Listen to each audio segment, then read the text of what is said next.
While many members clearly subscribe to the idea of a political solution, so does the Secretary General.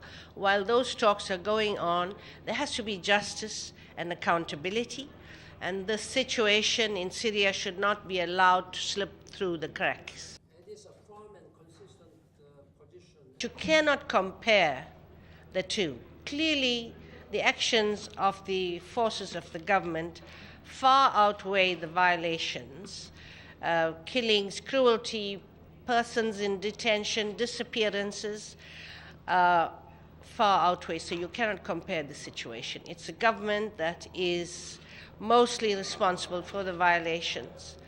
And all these perpetrators should be identified and can, if there's a referral to the International Criminal Court.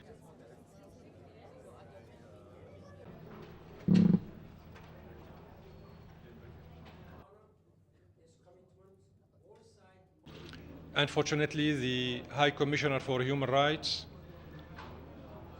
has permitted herself and her very important and sensitive position as UN High Commissioner for Human Rights to be used as a tool of pressure against the Syrian government from the beginning.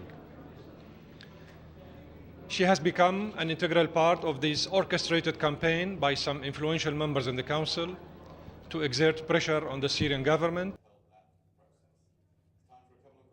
Mrs. Pillay did not visit Syria till now.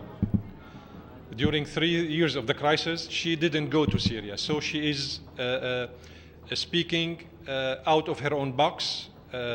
She doesn't have any information, credible information with regard to what's going on in Syria. She neglected many times to listen to reports emanating and stemming from UN agencies, officers in Damascus. She doesn't listen to these reports. She just listens to reports coming from what she calls the camps of the Syrian refugees in the neighboring countries, where many, of course, opponents are in these camps.